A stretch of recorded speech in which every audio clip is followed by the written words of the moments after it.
go. Okay, I'm back at it with you. Let's get it. Let's fucking go. All right, man. All right. Is it Chicago Detroit first game? Yeah, I mean Okay. the Thanksgiving games are in here, but yeah, we can hit them real quick. I mean, I'm pretty sure people have already Watch. digested these, but Yeah. you have any specific notes that you wanted to bring up about this game in particular, Chicago and Detroit? Not really. I mean, like, there was a point where I thought like T.J. Hawkinson would have been good for fantasy. That's kind of past. I mean, he's just like he's. I mean, he had a good game obviously, but he only had 3 targets, I believe, 3 for like 32 and a score. That's just really strange. I mean, looking into next year, I think Swift is probably a first round pick.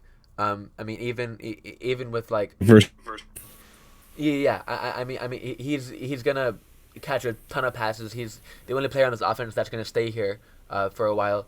But I mean, just this year, these are probably the 2 worst offenses for fantasy. Now that Hawkinson isn't doing anything, it's really like between these 2 teams, it's really just the running backs that are remotely relevant. So pretty yeah, much. The Swift in the first round is interesting to me. I'm trying to like rack my brain for a comparable player from this year's draft that went in the first round. Like Eckler that, isn't I mean, crazily. as far as like workload goes, Eckler, yeah, like or like usage, Yeah, but like we expected the Chargers to be like a highly functioning offense, or at least a mediocre offense at right. worst. Where we know this Lions offense is not going to be good. Yeah, and yeah. So I mean, the whole thing that was stopping Eckler from being this like elite top 5 pick was the touchdown ceiling. But you're right, the offense. I mean, but that was all dependent upon him getting like no goal line work. The offense Right. was good in the first place. So I don't know. There really isn't a comparable that I can think of for Swift like off the top of the head. Yeah, But I'm trying. Yeah, it's tough. Like that's the thing for me and him in the first round is like I think that you're going to be able to just keep putting other guys over him when you're doing your rankings or working on your ADP because they're just going to be in better situations. While he is, in a great situation himself as far as usage is going to go, and having majority of that pie there. Uh, it's just not. Well, what kind of pie is it? I guess. yeah, So that would just be my concern. But I definitely think if he's not going in the first or like second half of the first, he should be going in the second. yeah. I think I mean this is our last note because this is a pretty shitty game. But I think like the correct analysis of Swift is he's likely gonna be a top 12 asset or close to it, but it's hard for me to see him um, getting much past that. Like his ceiling is going to be one of the lowest of that range because there isn't really a world where he scores 10, 15 times. I mean, yeah, Right. it's I mean, and everyone around there, like I mean, I'm just totally like spitballing here, but like guys like Nick Chubb, guys like maybe like J.K. Dobbins, I mean, in that range again, like they have a crazy touchdown ceiling, Right. and he doesn't at all. So yeah, Exactly. Well said. The only other thing I wanted to touch on in this game is Darnell Mooney. I just think that like his talent shouldn't be like should go unnoticed.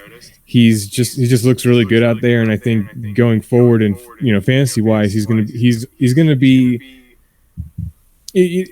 one that you kind of like want to own because you don't know what's gonna happen. His future is very murky at best. I think right now, like he's talented, and he's going to be able to like command targets because he can create separation, hmm which is good.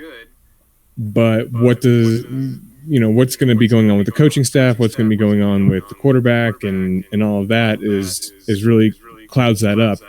But one to just keep your eye on, and I think like next year, he's one that since we're already talking about next year. yeah, for sure. I mean, he's definitely a really interesting prospect going forward. It's I don't know. I want to stop talking about next year, but I mean, I don't know what happened with a guy like Allen Robinson next year. Like, Just Mm-hmm. what I don't know. Anyways, let's move on to Dallas and Las Vegas because we could speculate all year with those guys. So Right. I had a quick note there.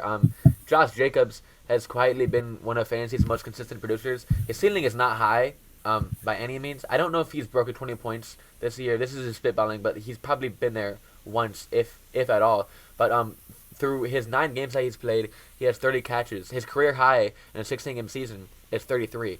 So he's gonna easily pass that. He got 22 carries, I believe 80 yards in the score. He's getting there. Not quite as a 3-down back, but as more than just an early down grinder, and he's gonna score a lot because this offense is not bad. So I mean, you can keep plugging him in like whenever you want to. Michael Gallup too. So obviously you had the top 2 receivers for Dallas out. Michael Gallup comes through with a big game, but so does like Cedric Wilson. So I mean, this game for me, Dak wasn't hitting a lot of throws. I was watching this one, so I can talk about like the tape, I guess. But so I mean, Dak wasn't hitting a lot of throws. He was pretty like as a Dak owner, I was screaming at the TV or the computer. I was like, "This guy's awful. Get him off my team." But as the game went on, he started hitting like more throws, and to me, this proved that well, I mean, this reaffirmed that Dak has the ceiling because they're going to be throwing a lot when there are games like this, but also that Dak can overcome him losing receivers, and as long as he's chucking the ball like this many times in a game, it's going to be well, whether they have CD and a Cooper or not. So this was a solid game for Dak, even when he's been pretty shaky lately. It gave me a lot of confidence, and it also tells me that if Cooper or Lamb it out, I mean, like not even both, but like either or, you can play Gallup with confidence because he was getting big plays all day long. I believe he had 100 yards, so I mean he was great there. So. Nice. That's good to know. I mean, in the past, Gallup, before CD got there, I remember Dak liking him for the deep ball. Yeah. So I'm sure that didn't go away, that little chemistry that they had there for that. So then let me ask you this about Dallas and being a Dak owner. What round did you draft him in, the 5th? Do you remember? I think it was his ADP was like that, but I went RB0 and I think I got him in the 6th or 7th, like a pretty good deal. But yeah. Are you happy with that investment looking back now? Not necessarily. I mean, like, no, because he has had a couple stinkers. But I think when it's all said and done, when he gets Lamb and Cooper back and down the stretch, I think he's gonna keep playing well. So I think he's gonna be worthy of like one of those like not like elite QB picks, but like mid to low QB1 picks like going forward. I'm not thrilled. I mean, I'm not happy with Pitts for sure, but like I'm not thrilled with Dak, but like I'm not gonna be disappointed because I mean he's been consistently putting up like 20 points, and it's been in a pretty run heavy offense looking back. So he's made the most of opportunities so far. But yeah, I mean I'm not thrilled, but like I think as we look and the season goes on, he's gonna keep producing like this. So I'm not gonna be too mad. Good to know. There we go. A little reflection on what we did. It's always good to do. Exactly. Buffalo, New Orleans. Okay. So you said you didn't. You can watch this game because you were cooking dinner, which I mean, good for you. Dinner's fire. I was in the dorm all day. So I was watching football all day, of course. Right here, I was with my Connie poster, jolly old day. So I'm watching this game, and so this is the biggest note to take away from any of this. Zach Moss is not a thing anymore. He was a thing earlier in the year, but he was a literal healthy scratch. So I started Matt Breida in the league, and Devin Singletary. Yes, he got 0 touches, healthy scratch, did not play a single snap. It was Devin Singletary with 15 carries, Matt Breida with a score, and going forward, it looks like it's going to be that. So Zach Moss is not going to play. I'd say from here on out, I mean, maybe a couple touches like here and there, but he was like a healthy scratch, and it was like trending that way like for a while. So going forward, I mean, I'd play Singletary in the flex because, I mean, looking back on it, I benched him for Van, which kind of, I mean, I fucked that up. But, I mean, like 15 carries and a target, you could do worse there. Plus, I mean, Matt Breida, like, very efficient. You can play both those guys with no Zach Moss. So, yeah, that's pretty much the only note here because, I mean, New Orleans is awful. You're going to keep playing Allen, Diggs, and Beasley. But, I mean, the running backs there was a big thing, so. Very interesting. And Breida and Singletary, did they look particularly good, or anything to note there? Singletary has never looked good. So I mean, he got 15 carries, which is like looking back on it, like I was happy that I played him for that. He didn't do much with them, but Okay. I mean Breida always looks good because he makes big plays and he's fast. But yeah, I mean Breida definitely looked better, but I'd say it's still going to be a pretty even split going forward. And when it's strictly a 2-man show on offense like that, I'm pretty comfortable playing like either of those backs. So yeah. Okay. Very good. You want to just move on then to Tampa Bay and Indy? Get into the Sunday games. Sure. Actually, wait. One more thing. Okay. So Tony Jones, the running back for New Orleans, Yeah. I believe. I don't know if this is a fact. I'm probably bullshitting. But I'm pretty sure he had the one of, if not the lowest fantasy points per touch in a game this season. He had like 10 or 12 carries and had like 1 point. So that's pretty interesting. Good for him. What? It was so bad. Holy crap. Yeah. Oh, Is what it well, is. Yeah. Unfortunate. that's quite, quite the stat there. Okay. So Tampa Bay and Indy. Yeah.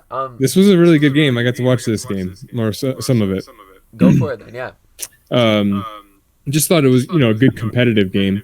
Obviously, Leonard Fournette had the huge monster nuclear game. But then, like you go back and look at the numbers, and he is RB6 in the year, and his numbers are right in line with Austin Eckler.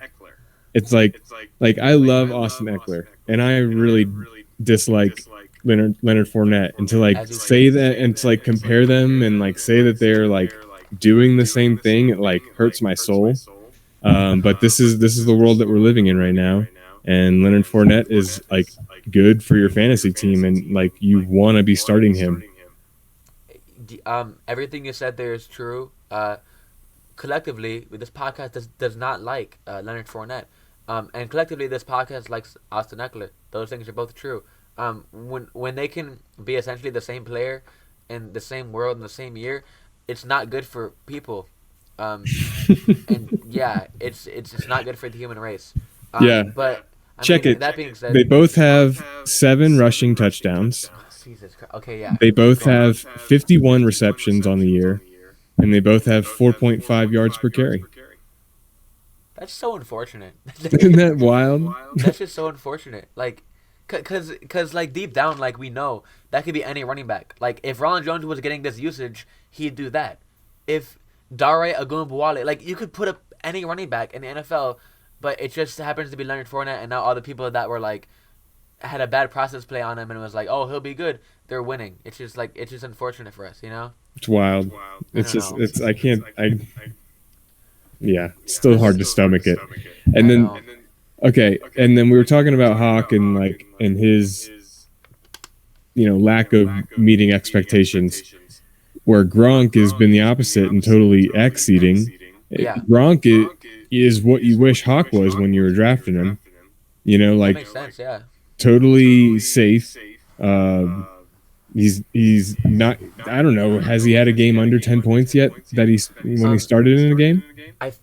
I was looking at his game log earlier. I think he had a 9-point game, but he's been like 9 to 20 pretty much every week. Just balling. We love it. Yeah, I mean he's the definition of a top 5 tight end. Like he's putting up, so like in a landscape where tight end is so bad, when you're getting double-digit points, which he does every single week, you're top 5, and he's not only getting that, he's getting like high-end points, like 12, 15, like these like big like monster games, and this one came off no touchdowns. Like he could have easily had like 30 points here if he ducked into the end zone, and instead of Denny, and like it was all day. He was the only pass catching option that was consistent, and it's Rob Gronkowski. Like it doesn't make sense, but it works, and I'm happy because I have Gronk. I mean, it's great. I mean, outside of Kelsey, outside of Mandrews, I don't know who else is above Gronk, because I mean, Darren Waller, I love him to death, but he's not playing as well as Gronk right now. We talk about Hawkinson, Pitts, they're both not playing well. I mean, there is a world where Gronk is tied in 3 right now, like in 2021. Absolutely. It's pretty cool. It's pretty cool. He can like take a year off and like go do WWE wrestling and then come back and just be tight end 3. Bro, Yeah, no big deal. how good do you have to be at your job to just do that? To just like Right. quit for a year and a half, you know what I'm saying? Just come back and be like, "All right, I'm here again. I'm the best," you know? That's so sick. Meanwhile, Yeah. let's see, Indy, right? Oh, I mean, okay, we got to yeah. talk about the new 101. Yes, yes. I'm so on board with that. Jonathan Taylor, he has like 6 points going into like the middle of the third quarter, and we're like, oh, well, we should probably like give the ball to him, right? And then one drive, 10 points, and like he's there again, another like 20 point game. He's done it every week now. Like Yep. Does after that like disappointing start, he's averaged like 25 points a game. Insane. Yeah, I mean 101 going forward. I don't know what else to say. He's incredible. Yeah, totally matchup proof. No worries or questions or concerns at all. If he's in your roster, you play him and you reap the rewards. Yeah. He's in that boat now. Gotta love Um, it. Yeah, so okay, I know we were like kind of roughly like debating this, and it's kind of pointless because like so many things are like gonna happen. But I mean, for me, it's pretty easily JT number one. Next year this is, and then Hmm. Najee number two. For me, I mean, even with that QB uncertainty, he's gonna get fed, and he's gonna get all the uh, like receiving volume. But like past that, where are you looking at for the third pick next year, fourth pick, all that stuff? Um, Again, like you said, it is early, and really just knowing that JT is going to be the 101 for me is like kind of all I can really wrap my head around. And then Yeah. saying Najee's number two, I can get with that for sure because, like you said, he is going to get fed regardless of the quarterback situation. Because you have to think that even if Big Ben is It there, can't get worse. the only thing that they can do to the team to make it better is address the O line. Literally everywhere else on the team, you're good when you're healthy. So Yeah. like quarterback and O line. Address those Yeah. two things. That's the only thing you have to worry about. You have everything else. So it's just going to be interesting to see kind of what they do there. But no matter what, you have to think it's going to be in Najee's favor, and he's going Yep. to have that one more year of. Look at what JT's doing in his sophomore year. Yep. There's no reason to think that Najee wouldn't do something similar. So then you go to number three. God, it's tough. Then it really is. Then I mean, like, yeah, those two guys would be the lot. That's like how CMC and Cook were this year. yeah, Then you can start debating on who you like and who you think is going to get the better workload or whatever. But those two guys are pretty much locked and loaded workloads, studs on their team, and the offense is going to be built around them. this might come off as crazy, and obviously there's like a very long way to go, but I think the most likely individual player outcome, like I mean it's still very small, but like if I had to bat on like one person, I think it might be Austin Eckler at this point, because like I mean you look at Kamara, he's hurt. Kamara is like another guy that's like close there, but I mean Henry, he might be finally breaking down. CMC is breaking down. Saquon is breaking down. Cook is breaking down. Like all these guys that were studs in the past are Yep. breaking down right now, and Eckler's still there. I mean, if something crazy happens, I mean, you could put Cup there, who's been an absolute stud. But I mean, like as a Rams fan, like you know more than me, and you're saying no. Tay, if Rodgers is there, I wouldn't be opposed to that because he's so safe. But I mean, still, Eckler probably has a higher ceiling. If things go right. I mean, Tyreek Hill, like it's like all the like usual suspects of like the mid first round, but they're all kind of being pushed back because they're all getting old or getting hurt or whatever. So I mean, Eckler might be the 103 right now for me if I had to pick, but obviously it's very very early. I don't know. Yeah, it's a good call. He's looked awesome, obviously, Oh but yeah. he's for me the biggest thing is he did stay healthy despite having I think it was a hamstring last year, and coming back from that and not re-aggravating it through a whole season thus far is huge for me, and totally helps me put him there in that 103 spot if that's Yeah. where he ended up, which I wouldn't fight anybody on that because the workload is there. He's getting rushing touchdowns now, which was the one gripe that people had with him. Yep. So what's not to love, right? No. Exactly. Do you have anything else there, or do you want to go on to the most incredible game of the afternoon, which was Jets Houston? Just that Pittman, he was he was doing what he could out there. I still like him as like easy top 24 guy, borderline wide receiver one every week, and having a just a really awesome year and continued it in a big game. So shouldn't go without note there. But now we can move on to Okay, no. the Jets and Texans. Wait. Last thing. Okay, so when you brought Okay. up Pittman, right? So I'm watching this game. Mm-hmm. I've never been prouder to be in my state right now. So there is a fucking bomb, like a 55-yard in the air throw to Michael Pittman. It's on an island. It is 5'11" Antoine Winfield Jr. from Minnesota versus the 6'4" Michael Pittman. Right? It's 1-on-1, a perfectly thrown ball. Pittman literally mosses Winfield, the 5-inch shorter man, the safety on an island with Michael Pittman, mosses Michael Pittman for like a 50-yard pick over the shoulder. Incredible play. Like, anyways, it was great. Shout out him. But yeah, Jets Houston, have at it. I obviously I could talk all day about this game, but I'll let you go first. Uh, the only notes really here are that okay, Elijah Moore has now effectively erased Jamison Crowder, so you can just disregard Crowder if you're even thinking about using him for whatever reason. And all three quarterbacks that the Jets have rolled out there have gravitated to Moore, so that speaks volumes to his talent and ability to get open. Maybe. And then after that, the Jets' backfield was like super split with no Carter. So like if you were thinking about relying on any of them for some volume because of the injury, it's all getting split up. So there really isn't much there. And then Houston is still just ugly and horrible and not worth investing in, except for Brandon Cooks, as we always say. I mean, Cooks, you could definitely do worse. He's still startable and will be because he's getting fed and he's really good at football. But yeah, I'm gonna use the Jets running backs as a point to why Elijah Mitchell is so special going forward. I'll bring him up later, but this is foreshadowing right here, as we call it in English class. So you see Michael Carter go down, who was getting a lion's share of the work, and then you see the backfield get split. You see Elijah Mitchell go down when he was getting the lion's share of the work, and the backfield would get split. There was never a true workhorse. If this analogy is true, you'll see Michael Carter go right back into being the rookie running back on a decent offense, coming in and getting the rest of the work because Elijah Mitchell's getting fed right now. All the carries, all the work that he can get right off injury because it's pretty clear that he is the only running back that Shanahan trusts, and it's pretty clear that Michael Carter is the only running back that Robert Saleh trusts. So there's that. Yeah. Love that parallel there that you drew. I mean, those are the kinds of things that when you notice them, you need to keep them in your pocket because it's like a true identifier to a fantasy workhorse, like you're saying. Mm-hmm.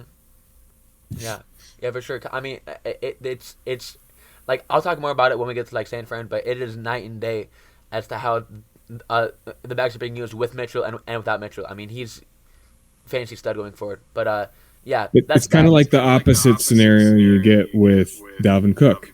When Cook is down, it's going to be all Madison, right? Mm-hmm. Yep, exactly. It's not like Madison and two other guys. Okay. Yeah. Awesome. Is that Philly versus the Giants? Yes. Okay, you can talk all you want about this game. Yeah, I mean, Hurts was, he's been hard to watch all year, but then somehow makes it out of the game with some fantasy points. It didn't happen this game. He just got, annihilated. 3 picks, 14 of 31. Ugh. And then, and that doesn't lead to squat for anybody else. So they're a complete loss this week. And then on the Giants side, I believe this was the first game with the new offensive coordinator since they fired Jason Garrett. Is that correct? I believe so, yeah. So Barkley gets this is like something to take note of, like like you were just saying with the Elijah Mitchell and Michael Carter situations. This is like something new where it's like a new situation. We should see like what kind of happens with this usage, and particularly for me, like I would like to see what this new OC does with someone like Saquon Barkley. And he only gets 17 touches, and he turns them into 53 yards, and that includes 4 receptions. That's not great. I just wonder if like maybe are they limiting his workload because of the injuries and like their season's pretty much over. Is it because it's the first game with the new OC and he's just kind of trying to realize like what he should and shouldn't be doing, and he'll go back and see the tape and see that they didn't get Barkley the ball enough? Do you have anything to draw from that specifically? New OC in New York and his correlation to Saquon Barkley specifically. Yeah, it's really unfortunate because I mean, like you were saying, it could be anything. Because if he got hurt at the end of the year, then we would have seen all the usage. If he would have got hurt at the very beginning of the year, like week 1, like even like preseason, we would have figured it out by now. But the fact that he plays a little bit, gets hurt, and now is back like near like the end of the year when you can start reasonably like shutting players down, you can't really get any clarity there. Because I mean, it really could be anything. It could be him not being ready. It could be just the offense. So I didn't know what to draw. It's just, I mean, as a Saquon Barkley fan, it's really unfortunate that you've been in purgatory for almost 2 years now of like is doing this. It's I don't know. It's just strange, but I think and that's kind of what I'm getting at, or what I was thinking as well, is basically that we stay in this limbo of Saquon Barkley. It's like, that talent is there, like, but there's all these reasons as to why his potential is not being met right now. And you just keep making excuses for him, and they are all seemingly legitimate. It's like, when does it break? I don't know. I own him in Dynasty, and I've wrestled with myself all season whether to sell him or not. Is his value at its peak right now still, or is it slowly going to taper off from here, or is he going to possibly gain more value next year because he has a good season? It's so hard to tell. But yeah, like you said, we're kind of stuck here in the same spot. Yeah, in Dynasty, I think Saquon is going to hold that elite prospect name value for a little bit longer. But I mean, it's really hard to like see him having this truly elite season again, because we haven't seen since since he was a rookie. But I mean, it could just as easily happen because he is a truly special player. So yeah, I mean, we don't know. It's tough. I just saw news that J.D. McKissick's getting carted off. Yeah, I saw that too. That's unfortunate. That sucks. And he had 2 touchdowns that game, I think. He did have 2 touchdowns. And I still need .28 out of McLaurin. They got 2 minutes and 45 seconds left. Do they have the ball? They're in the red zone. Oh my god, okay. Okay. This is okay, like for context, Stick needs like 0.2 out of McLaurin. I need 4 points out of Vanilla Vic himself. And we've both been at the same spot for like almost an entire quarter, and it's yeah. Oh my god, okay. Come on, man. Oh my god, a touchdown here would just seal it. And okay. Do you want to move on to Miami, Carolina? Yeah. Okay. Yeah. My stomach is turning. My only thing was in a game where I don't know how many passes they completed. It was like less than 10. It was 5. Yeah, 5 total. I believe DJ Moore caught like 3 or 4 and had 10 targets. He's always going to get there eventually. I think the first pass of the game was to DJ Moore for like 60 yards. Yeah. And then it was just abysmal afterwards. Because that's what he does. He's an incredible player. He doesn't have the ceiling that we thought he did at the start of the year once again, because we have Cam Newton as quarterback. But he's going to get there to a degree, so keep playing him. But I mean, outside of that, play Chuba Hubbard. That's literally it. This team is awful. Sorry, CMC, but it's going to be Chuba. He's very startable because he's a direct handcuff. But yeah, DJ Moore and Chuba. That's about it. That's about it, man. The defense, if you own them, they're startable. Yeah. Yeah, CMC is done for the year. We should mention it. I mean, just kills him, man. That's 2 years in a row. Totally injury ridden. He's going to be quite a volatile pick next year. Yeah. In terms of like where he'll go, I think. I like at this point right now, maybe I'm sure things will change, but I could easily see him go at 3, but then I could easily see him go at 11. Yeah. Yeah. So, I'm not gonna get entirely on my soapbox about like BMI and running backs, but CMC is very, very light. He was as a prospect, so this was inevitable. And when it happens, it is especially worse for guys like this that are this light. When you start seeing the downfall for like heavier players, it's very, very, very, very, very fast. Because they're heavier and their bodies are taking like more tear. But when you're 210 pounds like CMC getting this workload, it's never gonna go well. I'm off. So he is still the best asset in the history of fantasy on a per game basis. But yeah, it's like being this light and getting that workload that many years in a row. It was gonna happen at some point, and now that's happened like 2 years in a row. It's not pretty at all. So just keep that in mind that this isn't like they're kind of like getting hurt like for the first time ever. This is Christian McCaffrey, who is 45 pounds lighter than Derrick Henry, and it happened twice in a row now. So yeah, just be very wary of him, because even as the guy that's always saying, "Oh, best asset ever," he's still dangerous as hell because he's that light. Yeah. Totally with you, man. I mean, I keep thinking about that interview I saw. I'm pretty sure it was like for the Super Bowl. And it was like the pregame or something, and Booger McFarland was there, and he's like, and they're all there, but Booger McFarland specifically, they asked him like, who would you want on your team to be like the running back or whatever, if you could have anybody in the league, and CMC sitting right next to him. And he's like, "Oh, I would like to have Ezekiel Elliott on my team." Basically said to Christian, like, "I'd rather have him over you because he can handle the workload." And straight up like that. He's like, and CMC looked at him like dead ass. He's like, "You don't think I can handle the workload? You don't think I can handle it?" And here we are.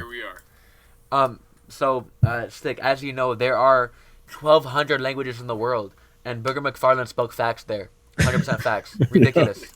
He gets clowned on a lot, but yeah, I mean, hey, he knew what he was talking about there. That was a gem right there. That shit was a gem. He's and you look at him, he is a big man, he played ball, and he knew he was laying hits on people, and he knows if he got a couple hits on CMC, he's gonna hurt him. That's what I think that was going through Booger's head, like, if I hit this guy enough times, he's going down. I can hit Zeke all I want. That dude's sturdy. Yep. Of all, I don't like Zeke at all, really, but that's one thing about him is like, he's a sturdy dude, and he can hit that hole, and he'll be able to keep hitting it. Yeah, I agree. Do you want to say anything about your boy Jaylen Waddle, or you want to move on? Just that Waddle's been a great own, on his way to breaking 100 receptions and 1,000 yards in his rookie season, and staying busy, so keep plugging him in. And then I only wrote this in here because I was like, happened to be going through this earlier today, and Robbie Anderson is leading the league in drops with 7. I don't know if that's like a whole lot. There were a lot of guys on the list with 4, and Keenan Allen had 6 himself. So I don't know if there's really much to draw there, but it's a thing that I saw. Onto my like prospecting like soapbox again. So guys that get targeted a lot, drop the ball a lot. So like Tyler Johnson had this problem. He was getting force fed because he's Tyler Johnson at Minnesota. He's an NFL talent at a bad school. And he got a lot of drops because he was getting like a lot of like tough catches, and it was just all tough. But when you see a guy that's not getting targeted like Robbie Anderson dropping the ball, he's not good at football. So there's that. There you go. Yeah, that's a great point. With the lack of targets, he's still leading the league in drops. That's telling stat there. Yeah. Tennessee, New England. This game is so sick. Yeah, please talk about your new favorite team, the New England Patriots. You're not even wrong at all.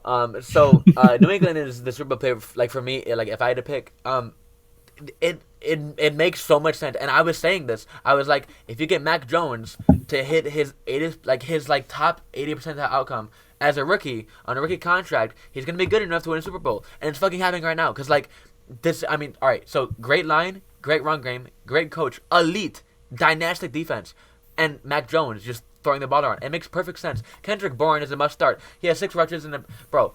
Wait here, I can't even read. Hold up, I'm going too fast. Okay, he has 6 rushes this year and a passing tour. Like he's passing the ball in the end zone. He's doing everything. It's crazy. He's a top 15 receiver, a fringe wide receiver 1 from week 3 on. So on his second touchdown, where there was like 4 defenders and he broke like all the tackles and I got a block, he had a .3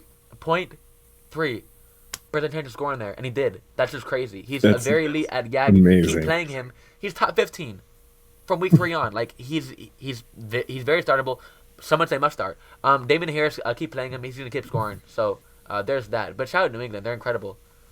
Amazing, man. Like and you have like people were probably giving them so much grief over the money that they spent on Bourne and Aguilar, and like look at what they've done, man.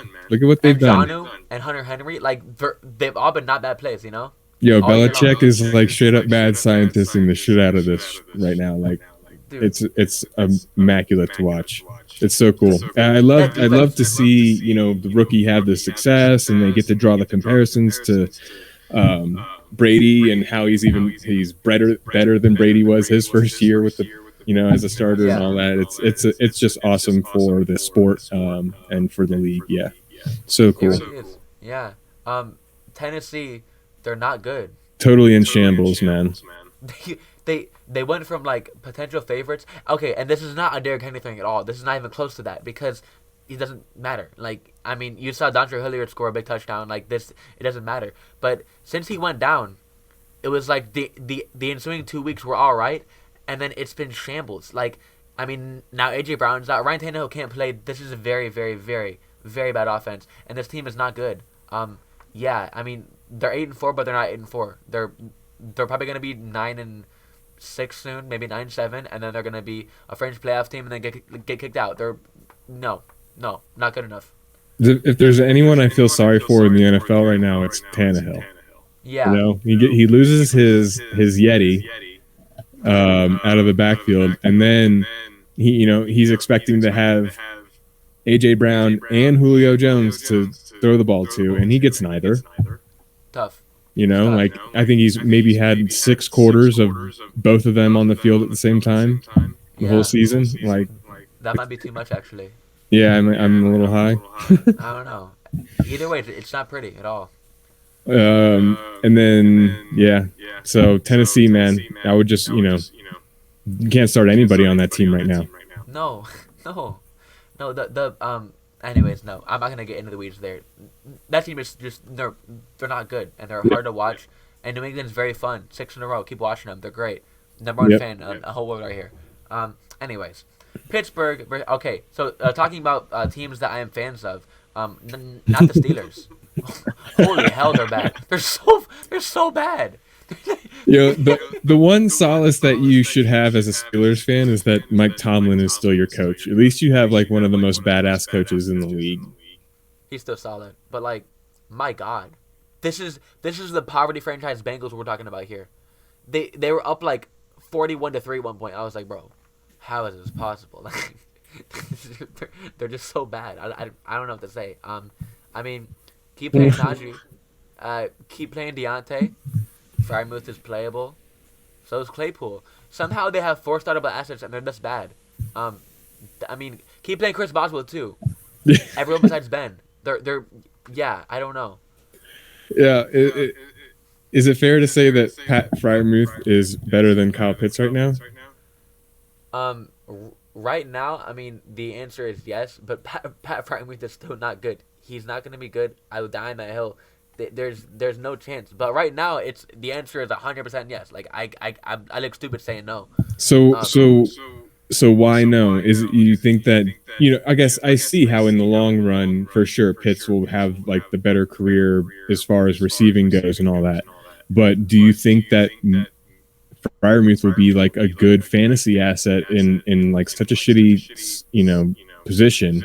He's getting, if you're getting 6 to 7 targets a game, at a tight end is you're plugged in. I don't care what team you're on.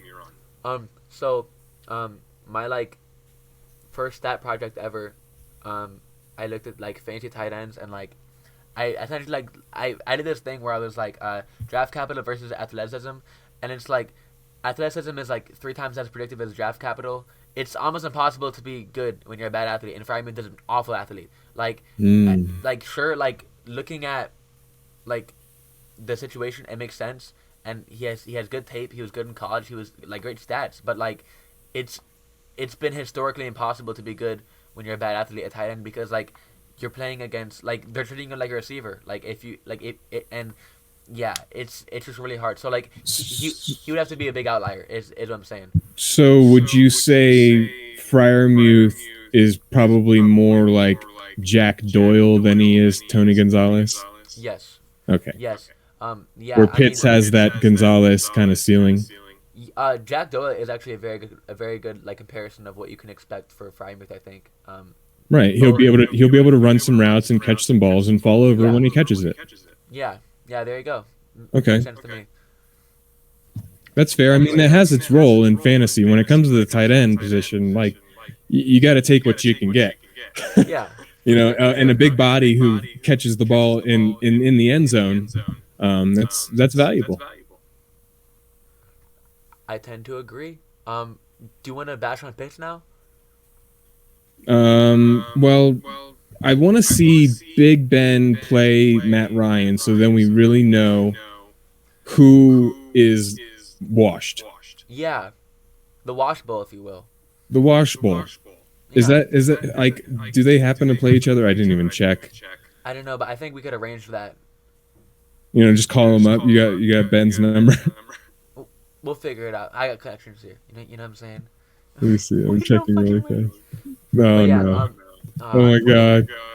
I still need the .28 points, and they're not in. They don't have the ball anymore.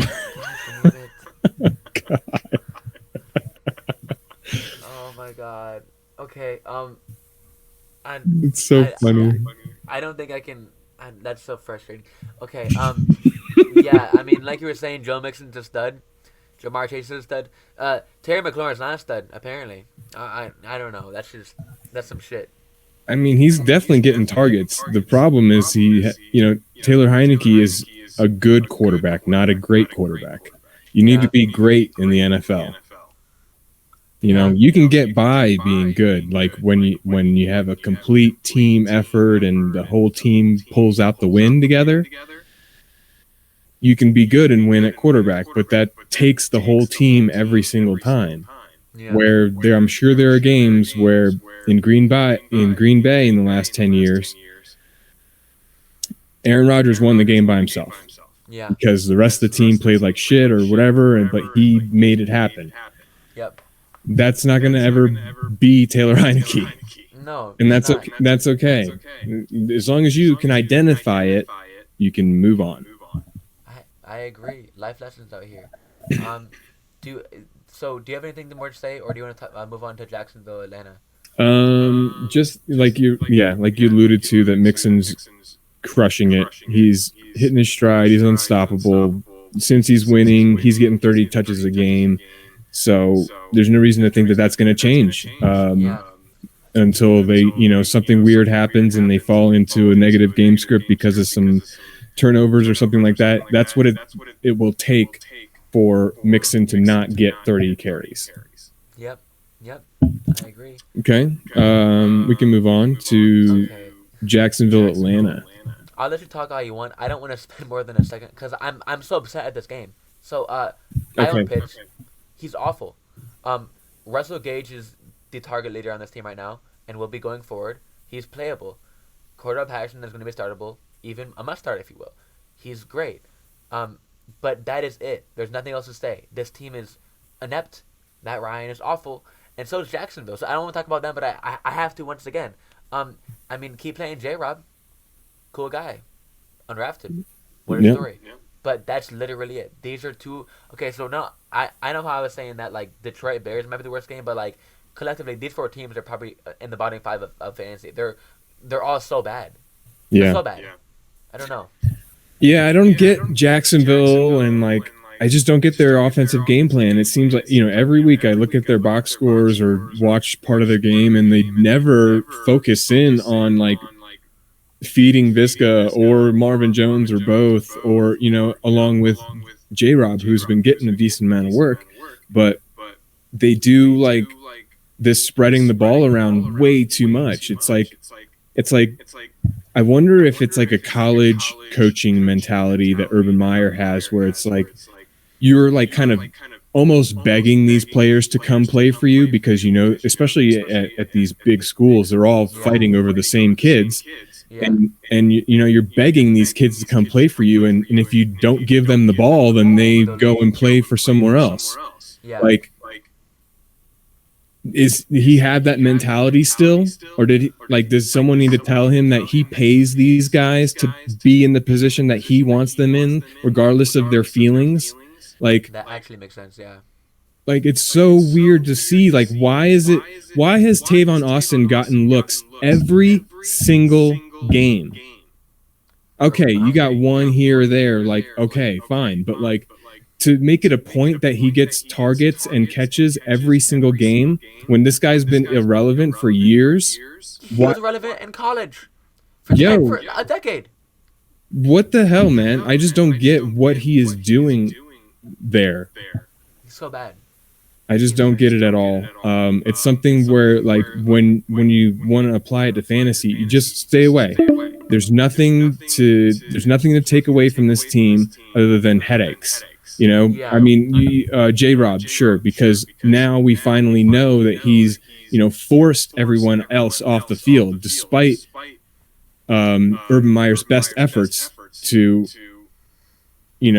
get Carlos Hyde snaps and shit. Like, come on, man. Like, unfortunate. He cares more about sharing the ball than he does winning the football game. Yeah. Yep. Do you want to try to finish these last three games in like 10 minutes? Yes, let's wrap it up because Okay. Yeah. Okay. Let me just hit on this Denver game because I'm here and I always get to watch them. Yep. Denver is a team to be excited about. Like, as far as like winning in the NFL, because Fangio knows what he's doing and what he's building over there defensively. They are legit, and young and going to be getting better and better. And I mean, they really took it to Herbert. Herbert got his yardage or whatever, but he had a tough day out there. So I really want to see what Denver does to address the quarterback position, because really that's all they're missing. They have to go hard after somebody do something this offseason, and it's something that I'll be watching closely, and I'll be able to key you guys in on, as I'll be the guy on the ground over here. There we go. Shout out Stick. Yeah, I don't have anything to say there, but I can speak on the next game. I have a couple cool notes here. So I'll talk about the Packers, and you can talk about the Rams. It don't make sense. So unlike Kareem Hunt, who I'll get to later, Aaron Jones gets nearly half the snaps, 49%. So which is not a very small amount for him. He's usually around like 70%. But he gets washed by AJ Dillon. So just a month ago, from when the game was, so 10-28, AJ Dillon got 16 carries and 0 targets. On that same day, Aaron Jones got 15 carries and 11 targets. Okay, 0 targets to 11. But just this past week, okay, when Aaron Jones was on the field for half the snaps, Aaron Jones got 10 less carries and 4 less targets and 1 less touchdown. He was a complete non-factor, 0 catches, and AJ Dillon was the guy even when Aaron Jones was in the game. So that is something to look forward. I mean, I would keep playing him, actually both like going forward, and I would keep playing Jones as a high-end RB2 because he has shown over and over and over that he doesn't need a lot of volume. But this is not nothing. I mean, looking back a month, and it was 11-0 in targets, and now it's 1-5 when they're playing about the same amount. It's kind of concerning. So yeah, there's that. Yeah, I can say that AJ Dillon is one that I've, over the last few weeks, I'm like, I want to get this guy on my dynasty rosters as soon as I can. Yep. Okay, and so LA side of the ball, oh God, I just think it's going to get worse before it gets better. Stafford is playing hurt again, as he does every year. I think he's got an elbow and a shoulder thing going on in his throwing arm. Ankle, knee, back. The dude is beat up. He's been beat up for a long time. That's like, it's very concerning. I don't really know what else to say besides, he was playing in the cold. Hopefully, if he's in the dome, it's a little better. But they were in the dome 2 weeks ago and it didn't help. So, you can still play Cup. He's still going to get his 10 targets, and he's making the short area throws and stuff right now. But he's totally gutting it out, and I'm really worried about the rest of the season for the Rams. So that said, and I think Darrell Henderson also picked up an injury, so we need to watch that over the week and see if he is going to be playing on Sunday. If not, it's going to be a lot of Sony and Michelle in the backfield because they don't really have anyone else. They might sprinkle in a couple other guys for a touch here or there, but it'll be mostly Michelle, and that'll probably lead to a lot more passing attempts, to be honest, which would be good for Beckham saw 10 targets this game. Maybe he sees 10 more. Yeah. Minnesota, San Francisco.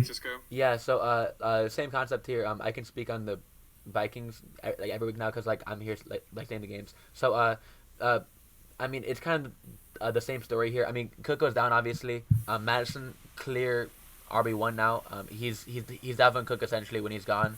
So, plug him in. Thielen scores again. Jefferson's a stud. Keep playing them. Nothing much there. But on the side of San Fran, I touched on it earlier, but Elijah Mitchell is looking like a top 15 running back. He comes in on a very, very great ascending offense.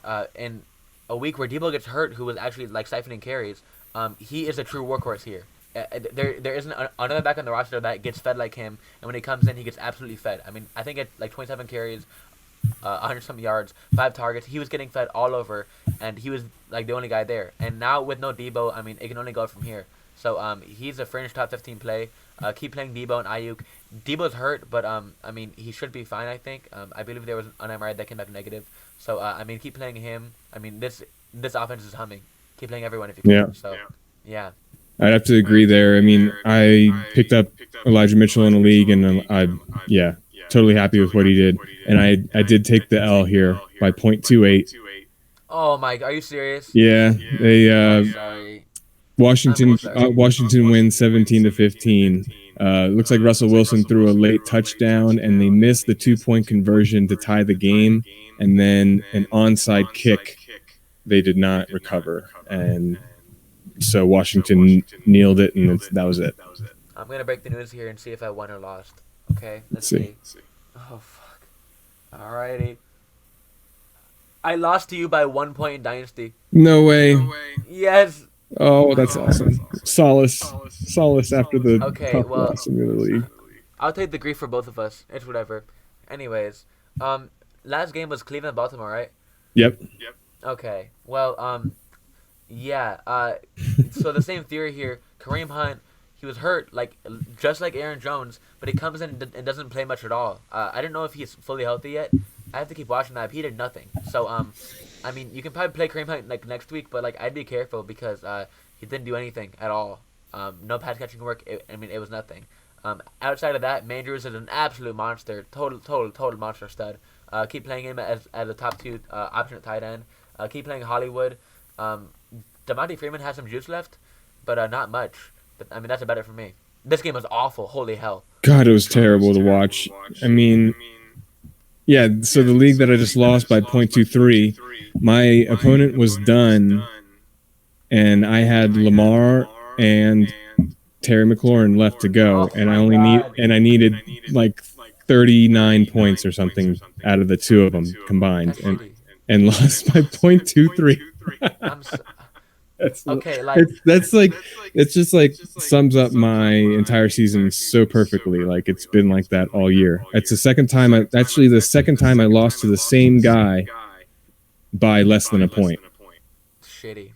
in the I same I league. would I would say I'm sorry, and I kind of am sorry, but I needed 4.7 from Vanilla Vic in the second half, and he had like 3.5. So yeah, That's against tough. you, that's great.